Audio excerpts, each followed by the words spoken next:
Minnesota Governor Tim Walz, former President Bill Clinton, and Nancy Pelosi all speaking at the Democratic National Convention last night. Joining us now from Chicago is Jonathan Martin, Politics Bureau Chief and Senior Political Columnist at Politico. We should add Oprah to that list. What was your reaction to what you saw last evening? We can't forget Oprah, Andrew. Look, I mean, obviously, she's a cultural icon, and I think her remarks were striking, because they did what a lot of people are trying to do this week here, which is reach out beyond the hall, try to touch independents, centrist voters. You heard that from Barack Obama 2 nights ago.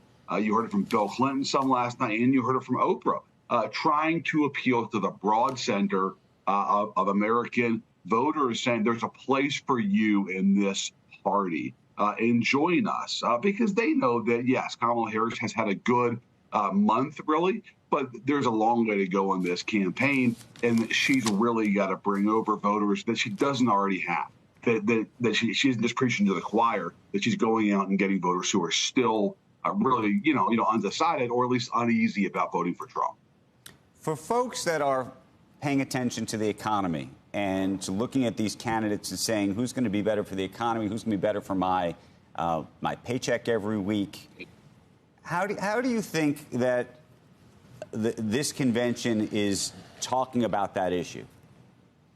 I think it's less focused on policy than most conventions I can think of. It's trying to do two things here, Andrew. I think they have two missions this week in Chicago, Democrats do. One is introduce Kamala Harris to American voters who really don't know anything about her at all, if we're being honest. And then secondly, try to disqualify Donald Trump.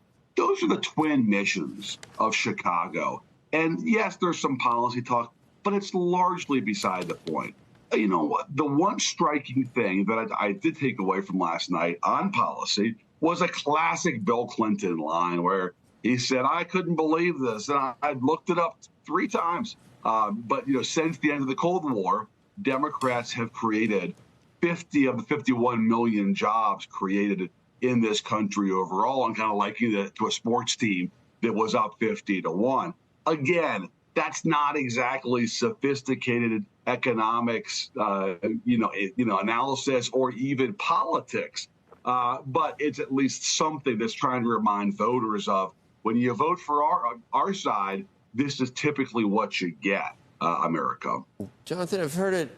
You're not the first person who said that they're going to introduce Vice President Harris to the U.S. because nobody knows her. And I mean, that's helpful. That's a helpful talking point, I think. But who were the people that, when polled, put her in last place for vice president, or when she ran for president and didn't make it to Iowa because she was at 1%, right. You saw her on the debate stage.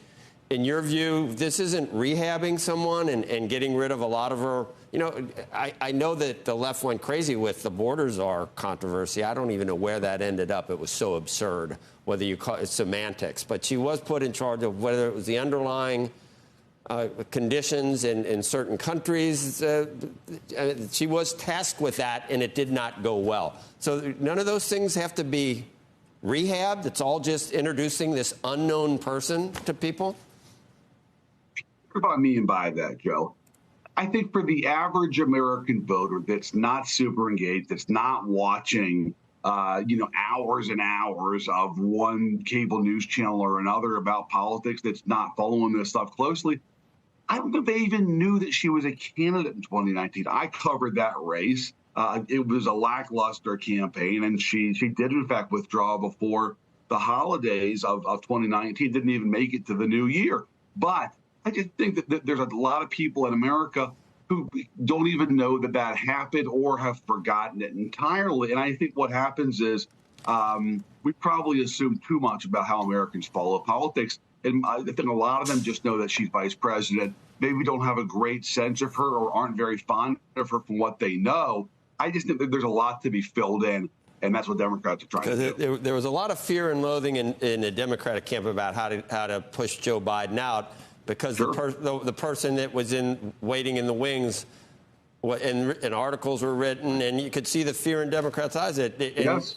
There was going to be an open convention, and you like Mark Kelly, or at least said talking about an people who interesting name like at the Mark, time, right? Yeah, like Mark Kelly. But it was anybody but Kamala at that point. Suddenly she's an unknown quantity, and we just got to get to know her. I don't know. I'm not buying it. Let me ask you a different question about this. You just got to get to know her. Last time that we spoke on this show, in fact, I would argue that your interview went viral. If you remember, a lot of people writing about your comments that she was just trying to get to November with as few details as possible about what her actual policies were going to be, and everybody wrote about him saying that. I'm curious now with a little perspective, probably about a week, I think, since I last saw you when we discussed that. Do you think there's any upside for her to actually spell out her economic policies at this point? Politically? In part because I think there's now so much confusion about some of them. No, I think there's very little upside for her in spelling out any substantive policy proposals. And I think most Democrats privately want to run out the clock. Look, early voting starts in some states in September.